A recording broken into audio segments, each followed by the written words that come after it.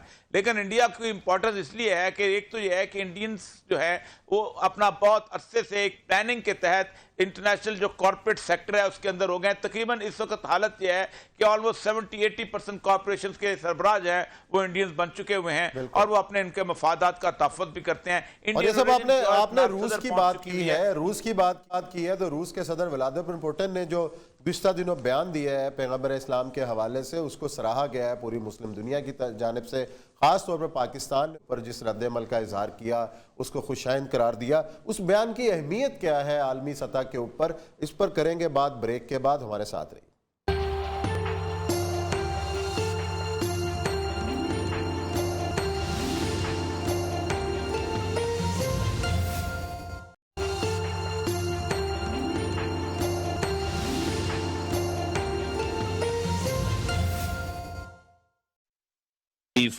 Believe in Prophet Muhammad. Is this freedom of expression? I believe it is not.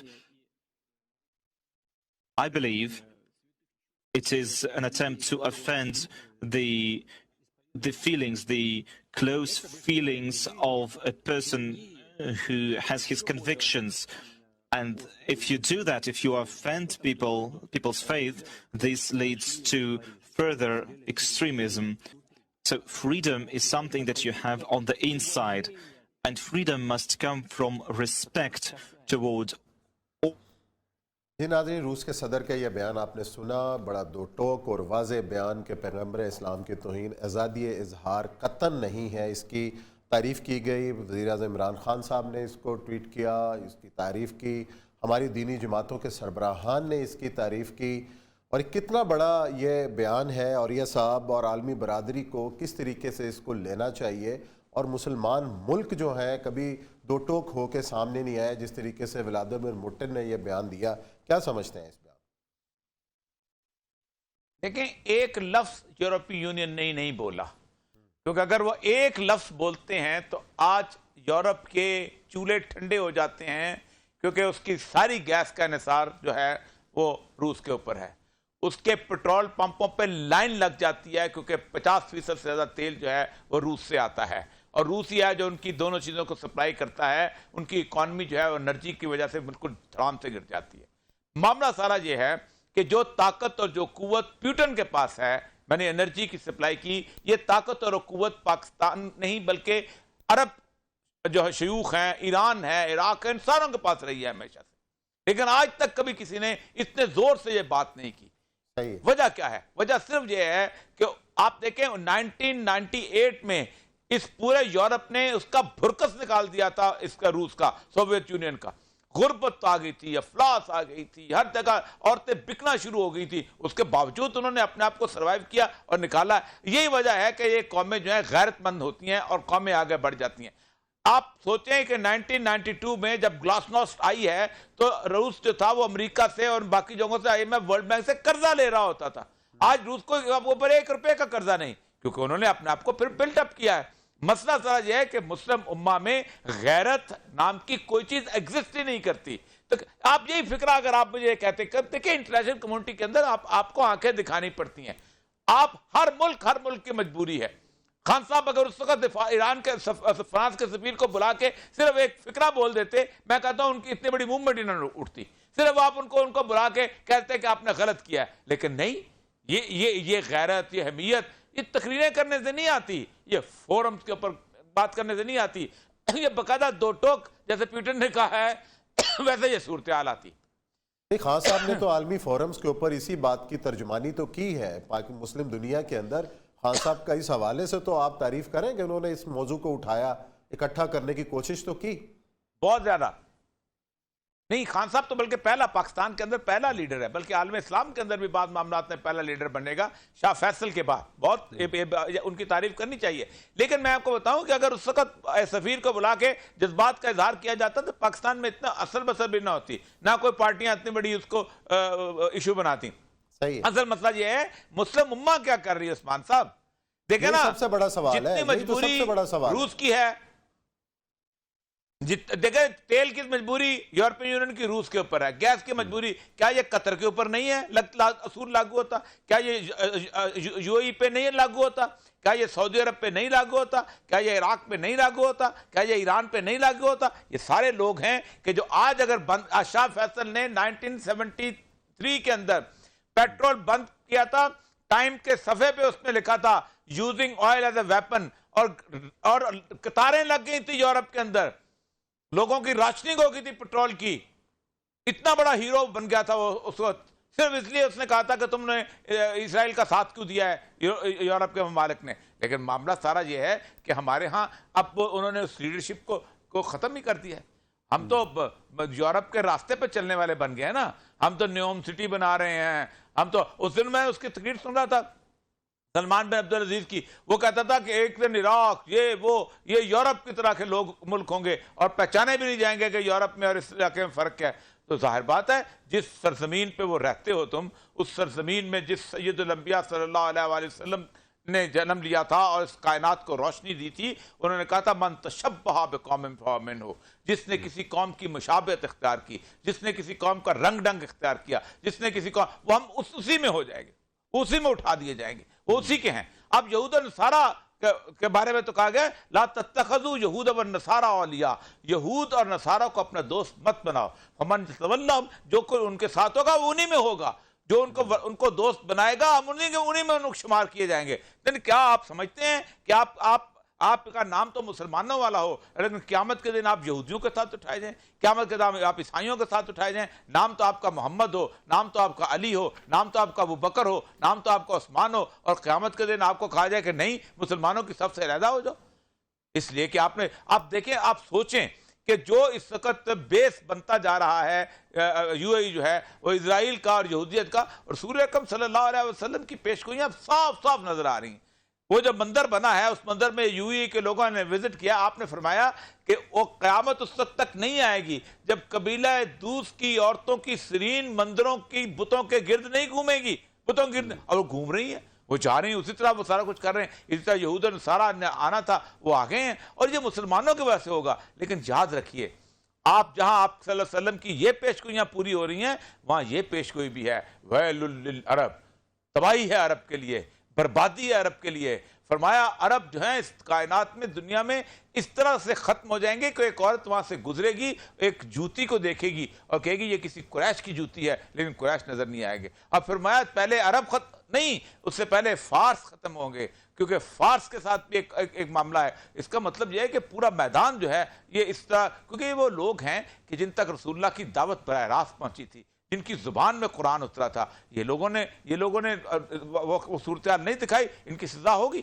میں اگر کہوں میں پنجابی ہوں اور میں کہوں مجھے وارث شاہ کی ہیر نہیں سمجھ آتی تو مجھے معافی نہیں ملتی۔ اسی طرح اگر عرب کہے مجھے قرآن سمجھ نہیں آتا تو عرب کی بھی معافی نہیں مل سکتی۔ عرب کو نے قرآن کو سمجھا ہے، اس کے معنی کو سمجھا ہے۔ رسول اللہ صلی اللہ علیہ وسلم نے فرمایا جو زیر زمین دولت ہے یہ امت کی مشترکہ چیز ہے۔ آپ نے اس دولت سے عیاشیاں کی، آپ نے اس دولت سے ہزاروں گھر بنائے، خالی پڑے ہوئے آج کل۔ میں قطر میں گیا، اتنے لمبے چوڑے انہوں نے ہوٹلز بنائے ہوئے کہ ہمارا ورلڈ کپ ہونے والا ہے فٹ بال کا، ہم اس کے لیے کوئی رہنے کے قابل نہیں ہے، پوری امت بھوک سے مر رہی ہے، اور آپ جو ہے اس کے اوپر آپ نے عشرت قدرے آباد کیے ہوئے ہیں۔ مجھے آج بھی یاد ہے 86 یا 84 کی بات ہے، ایک بہت بڑا عسکر ہو رہا تھا، تو عسکر والا جو تھا وہ خطاب کرتے ہوئے کہہ رہا تھا اس وقت تقریباً 90 ممالک یہاں براہ راست دیکھ رہے ہیں، جن میں سے کافی اسلامی ممالک بھی شامل ہیں، سیریا بھی ہے، اور اس کے ساتھ کا ایک اور اسلامی ملک بھی ہے، اور وہ بیورلی ہلز ہے۔ بیورلی ہلز بیسیکلی ہالی ووڈ کی وہ جگہ ہے جہاں بڑے بڑے لوگ رہتے ہیں، اور اس چونکہ شیخوں نے وہاں جائیدادیں لے کے زمین مکان بنائے ہوئے تھے، تو اس نے کہا یہ جو ہالی ووڈ ہے یہ تو اب عربوں کی مسلمان ریاست بن چکی ہوئی ہے۔ یہ تمسخر آپ کو اڑایا جاتا تھا، اور آپ سمجھتے ہیں کہ آپ اللہ کے یہاں سرخرو ہوں گے۔